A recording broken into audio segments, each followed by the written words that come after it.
Hey there Facebook, it is Vanessa here again, your motivational speaker, trainer and head coach from Live, Love, Give. And today's message has actually been inspired by a beautiful woman, and if you haven't come across her work before, I definitely encourage you to check it out. Her name is Byron Katie, and I'm particularly going to be talking into this idea around her book called Loving What Is. And really today's message is all about stop being at war with life so that you can end your suffering. And this is something that has been really resonating with me in terms of who I've been working with, in terms of the things going on in my life as always.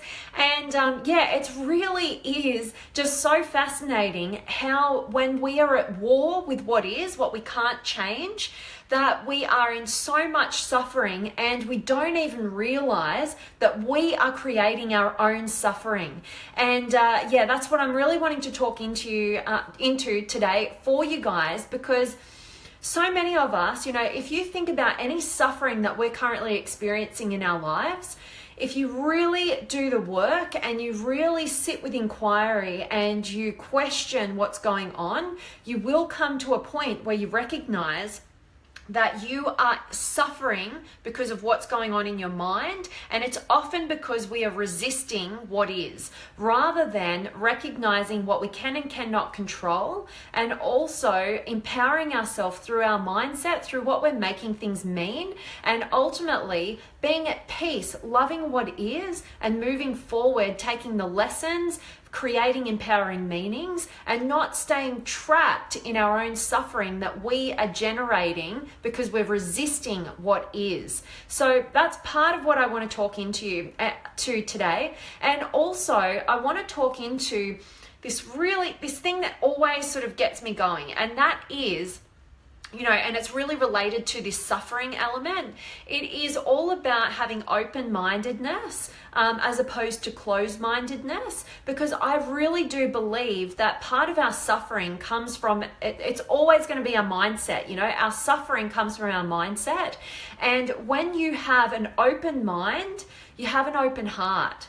And when you have a closed mind, you've closed down your heart.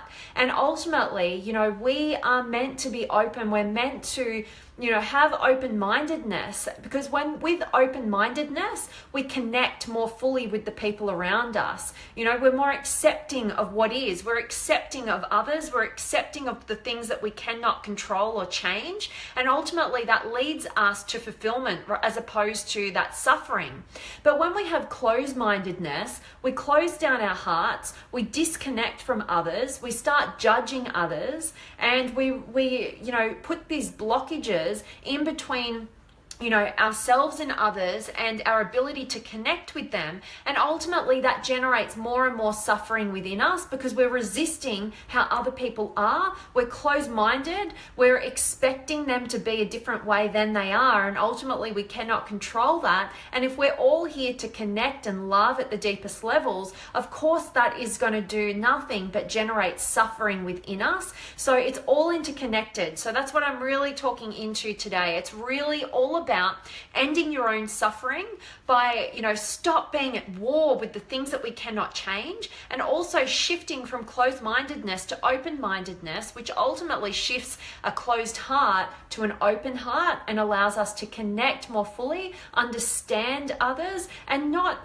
resist our differences, but actually, be inspired by our differences and appreciate our differences, the different things that we can bring to the table.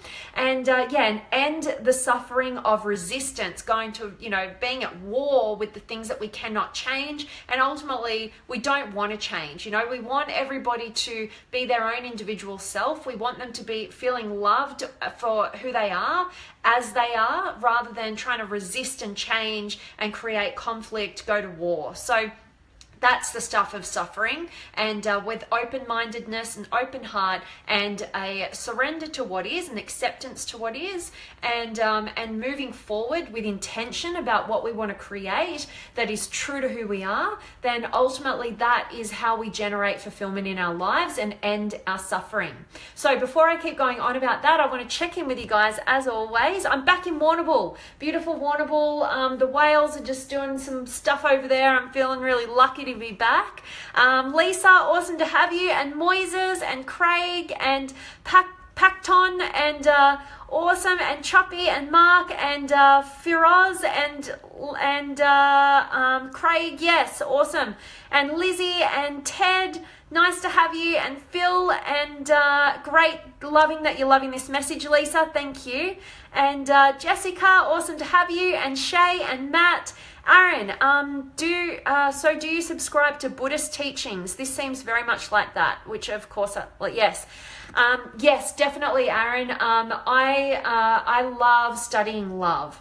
You know, that I feel like if we all made a major focus in studying love, and a lot of that is in the Buddhist teachings, you know, there is so much power to be had, there is so much empowerment to be had, and there is so much connectedness to be shared. So yes, I love that. I'm very much aligned with a lot of the Buddhist teachings. Yes, definitely, Aaron, and I love that you are as well. I love that. So thank you for sharing. And Andrew, awesome to have you. And Mick, you're back. I love it. And Moises, I just love to see you. Oh, thank you so much, Moises. I appreciate you, sending you much, much love.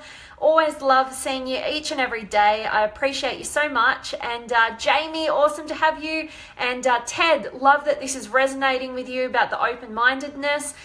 Bradley, awesome to have you. And Romy, I have suffered long enough, want to know how to make the shift. It has created social phobias and anxiety and depression. What I find is I can't do it on my own so far. Bummed. Awesome, Romy, and I really honor your struggle there. I honor your journey, and I appreciate so much that you are open and willing to share your experience and reach out for some guidance. So what I would firstly say to you there, Romy, I would definitely, if you haven't already, or even if you have, I want you to go back and check out thework.com, Byron Katie's work. It is just phenomenal. It is simple, sort of a teaching, a training on inquiry. It's all free. You can access everything that you need there. And ultimately, what it helps you to do is create the space that you need to make the mindset shift, which takes you out of that suffering. It sounds like you've been kind of at war with life, and you've been resisting some things, and ultimately that work will help to guide you through that. And definitely reach out to me, Romy. I would love to help you and guide you. So make sure you book in a free 15-minute power session with me. I'd love to meet you where you're at and help and guide you. Sometimes we just need that bit of support, and we need a new perspective to help us on that journey. So definitely appreciate you so much, Romy. Love that you're sharing here and joining me, and I hope my comments there have supported you. Definitely reach out if you want some more guidance, and definitely check out thework.com, Byron Katie's stuff. I'm actually interviewing her finally in a couple of weeks' time. So watch out for that. Watch this space. I can't wait to share her with you guys and tap into more of her wisdom. Awesome. Lachlan's in the house. I love it. And Martin and Raul and Dr. Angel. Love it. I love this is resonating.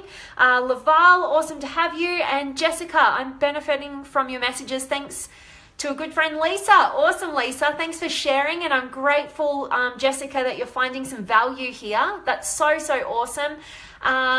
Tough time in your life. I'm so grateful to hear that this has been supporting you, and I really honor you on your journey and through the challenges that you're currently experiencing. Much love to you. I love that you are seeking guidance and positivity and moving through that.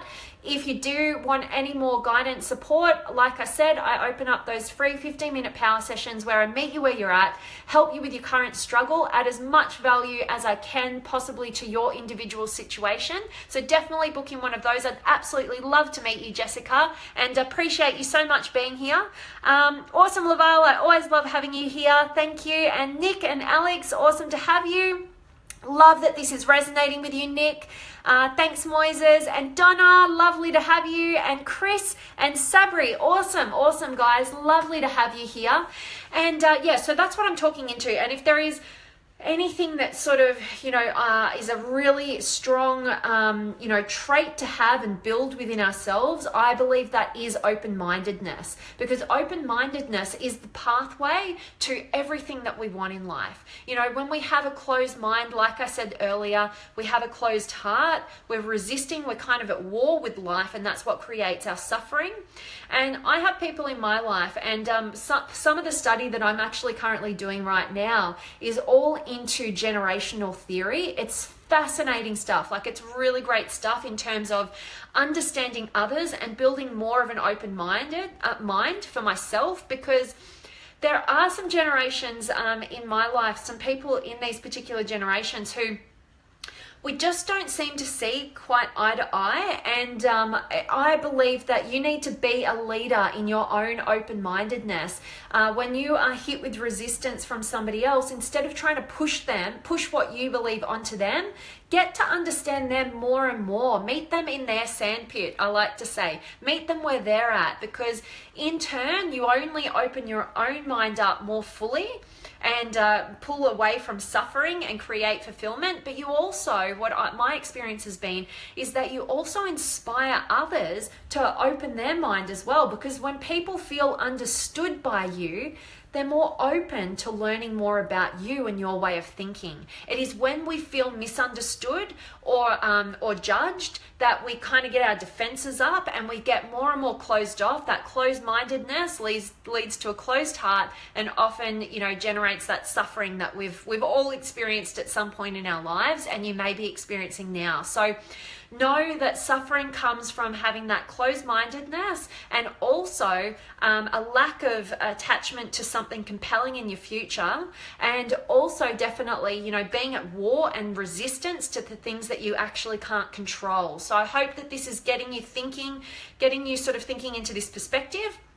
And there was one last thing that I really wanted to share with you guys today, and it sort of ties into this, but I just was like, I want to bring it up today. I feel like talking into it. And there is a podcast that I often listen to, and I think it's totally geared to men, but I've listened to so many podcasts that are totally geared to men. I just love it. Sometimes you just want to be in a bit of masculine energy, and this is by a guy called Garrett J. White, and he has a podcast called Wake Up Warrior, or I think it's Wake Up Warrior or Warrior on Fire, something like that. But anyway, it's a great podcast, and they're just like really quick episodes. And something that he mentioned, it really just resonated with me. He like really calls it as it is, and he actually stated in this podcast I just listened to that you only make up fiction and fall in love with fantasy when you're terrified of the facts.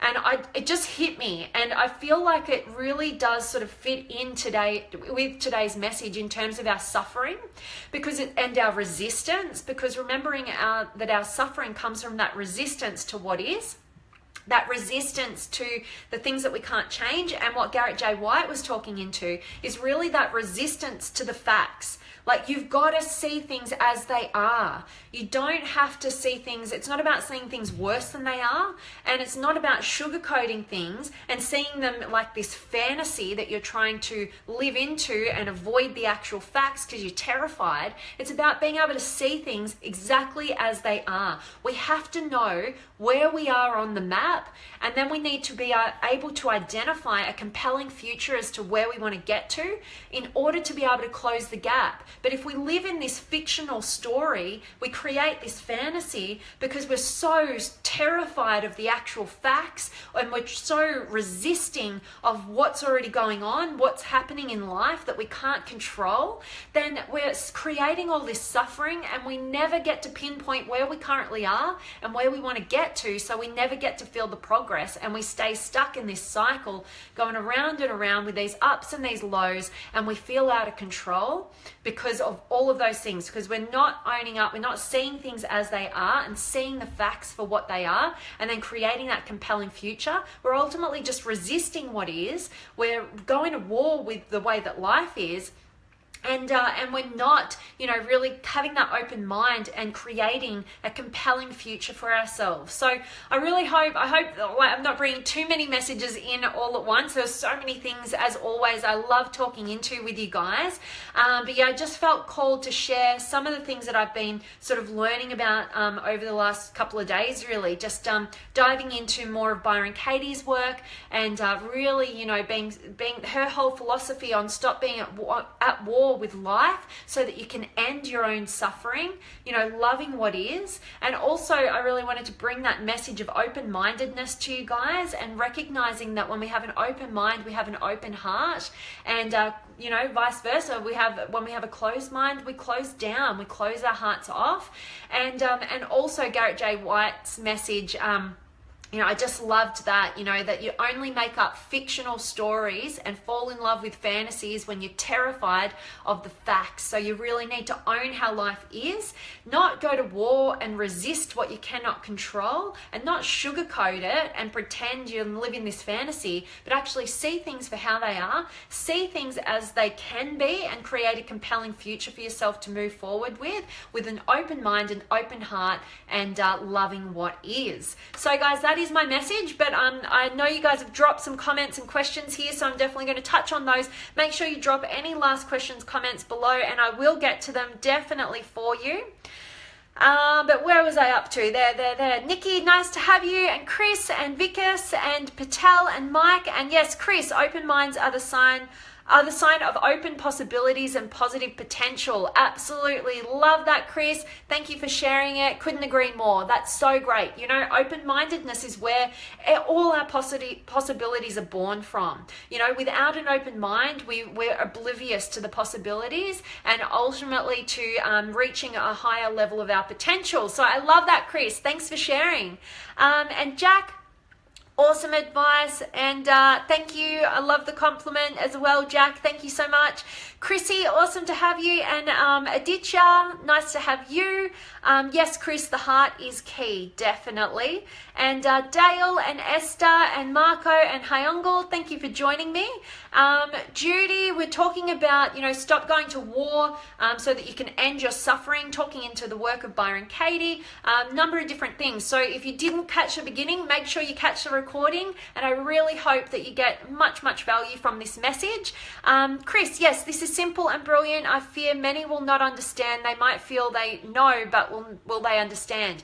That's a great comment as well, Chris. And sometimes, and I look back at my own journey, and there's times I can definitely say that, I thought I knew things, but until I was really ready to really understand things, it finally sunk in. And sometimes, I like what Tony Robbins says, that repetition is the mother of skill. Sometimes we need to hear things 5, 10, 20, 100 times before we're ready to really understand it and move forward with its power. And sometimes we do get stuck in that mindset of I know,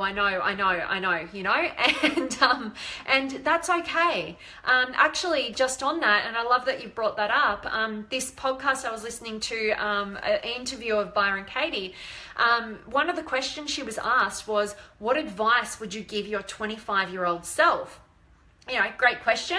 And her answer was just so great. Her answer was, she actually laughed, and she just said, my 25-year-old self would have just said, I know.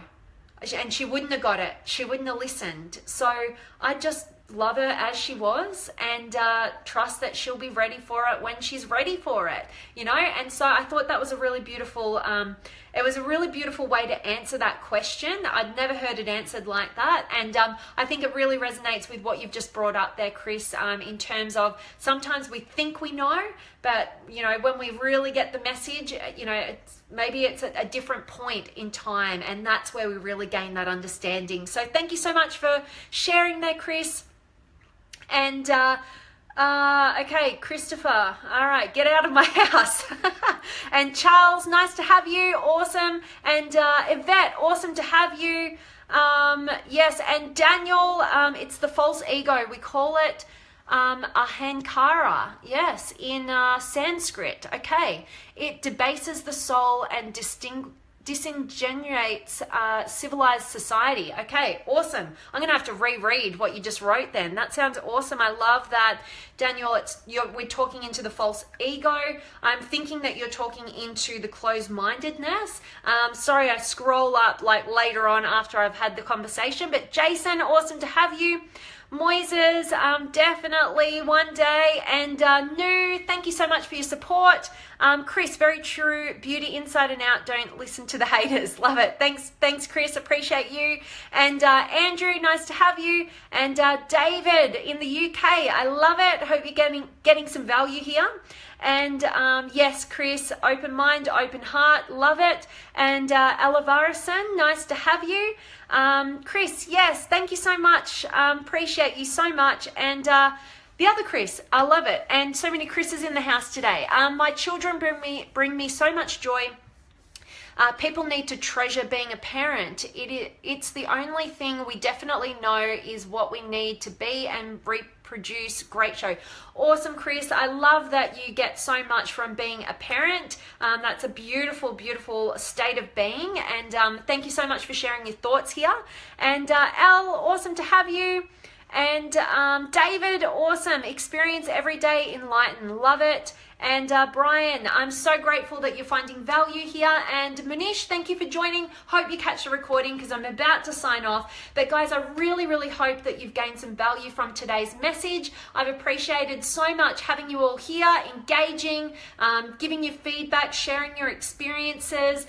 You guys light up my world, and it's such a pleasure to get to connect with you from wherever you are in the world. I am sending you so much love, light, gratitude, blessings, energy, enthusiasm, truth, and yes, so much of everything brilliant to you guys. And I cannot wait to see you guys tomorrow. So make sure that if you have any questions, comments, I'm always available to answer anything that pops into mind. So yeah, definitely, I've done a number of these Facebook Lives where there've been more Q&A sessions. So definitely, if there's something going on for you right now, you just want to hear a fresh perspective and hopefully get some sort of shift, then definitely drop me any questions and I'd be happy to engage with those on an upcoming Facebook Live.